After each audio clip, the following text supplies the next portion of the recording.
गोपाल नगर दियर में जब हम लोग कवरेज करने के लिए जा रहे थे तो बीच रास्ते में रास्ते के ऊपर से यह पानी का धार बह रहा था और उस धार में बच्चे स्नान कर रहे थे, कुछ लड़कियां नहा रही थीं और उसी धार के बीच से हम और हमारे साथी दोनों तीनों आदमी हम लोग पार करके इस रास्ते को निकले और तत्पश्चात पास करने के बाद हम लोग गोपाल नगर दियारा के जूनियर हाई स्कूल में जा पहुँचे, जहाँ पर कुछ लोग वहाँ पे अपना निवास स्थान बनाए हुए हैं 8 दिन से।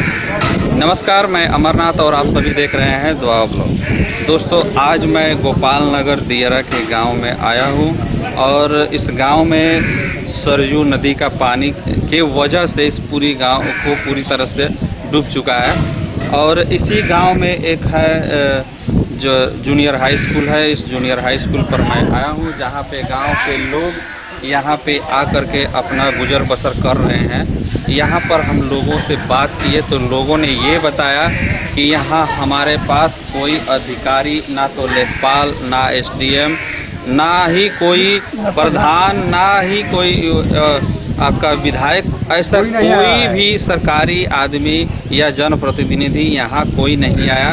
हम लोग यहाँ पे अंधेरे में रह रहे हैं, सूखा खा रहे हैं, मिल रहा है तो खा रहे हैं, नहीं मिल रहा है तो नहीं खा रहे हैं। तो मैं ये थोड़ा सा अब यहाँ के जो प्रधान हैं या एसडीएम है या विधायक है, मैं उनसे रिक्वेस्ट करना चाहूँगा कि भाई यहाँ पर आएँ और इन लोगों के लिए देखें और इनके दुख सुख में शामिल हो। और क्योंकि यह एक प्राकृतिक आपदा है, यह कोई राजनीतिक मुद्दा नहीं है।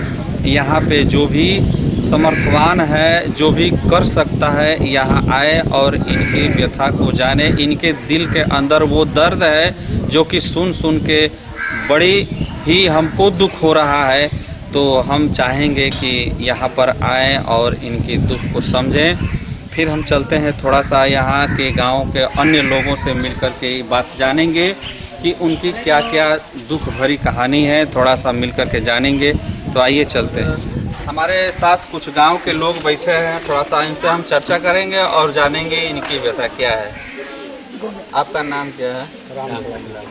अच्छा, ये बताइए कि इस गाँव में कितने दिनों से यह पानी आया हुआ है? हो गया 8 दिन हो गया।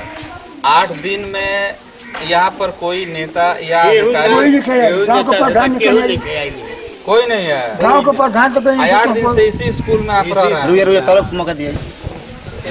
तो आप क्या कहना चाहेंगे सरकार से या कोई नेता से, प्रधान से या विधायक से? आप कुछ कहना चाहेंगे? नहीं, हम लोग को सुविधा मिलना चाहिए न। बोलिए। तो कोई नहीं है यहाँ, कोई आया है ना, कुछ ना कोई पूछता है कि कैसे लोग हैं, कैसे नहीं है, कोई नहीं पूछना, कोई नहीं पूछता है। हम लोग पशुआ पर गुजर कर रहे हैं। यहाँ पर एसडीएम साहब भी नहीं आए थे? केहू नहीं आए यहाँ पर, कोई भी कर्मचारी। अच्छा, वो अगर चाहे नेता, कोई नहीं आया। अगर वो एसडीएम साहब आ जाते हैं तो उनसे आप क्या मांगेंगे, क्या कहेंगे? अरे जो सुविधा होगा वो कहेंगे, मांगेंगे।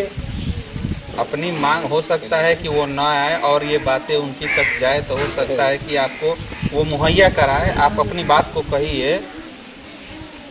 भूसा का सड़ गया है, भूसा का चाहिए ना। बोला क्या कहना चाहेंगे? बोलिए। हम यही कहना चाहते हैं, यहाँ कोई अधिकारी नहीं आया अभी तक। 10 दिन हो गया। 10 दिन हो गया। हम लोग बाल बच्चे भूखे मर रहे हैं, बाल बच्चे भूखे मर रहे हैं, भूसा का सड़ गया सब। लेखपाल तो यहाँ कोई नहीं आया अभी तक नहीं आया कोई। आप लोगों को क्या कहना चाहेंगे? हम यही कहना चाहते हैं कि हम लोग को भूसा घास चाहिए, बाल बच्चे का आदमी का खुराक चाहिए। क्या खाएंगे हम लोग? तो सड़ गया सब घर में। ये बात बताइए, हम ये जानना चाहते हैं। मैं तो शायद इस गांव में मैं पहली बार आया हूं आप लोगों को ये व्यथा जानने के लिए और ये आपकी बातों को आगे तक पहुंचाने के लिए मैं आया हूं कि इस गांव में हर साल बाढ़ आती है। इस गांव वाले लोग, इस गांव के लोग, सभी लोग मिलकर के सरकार से क्या ये कभी यह बात कहा है कि हमारे गांव की सुरक्षा की जाए, ताकि हम हर साल जो बाढ़ में डूबते हैं ऐसी नौबत ना आए? कभी ऐसा आप लोगों ने कहा है? कोई नहीं कहा, अभी तक तो कोई नहीं कहा है। तो ये आप लोगों की कमियां है, आप लोग बोलिए, कहिए, सरकार से कहिए, हम ये बात आगे तक जाएगी सरकार तो तक। यही कहना चाहते हैं कि हम लोग सरकारी भर्ती यहाँ होना मांगता है। हैं? सरकारी भर्ती होगा तो हम लोग ऊंचा रहेंगे, नहीं डूबेगा। हैं? और नहीं कोई मर जाएंगे।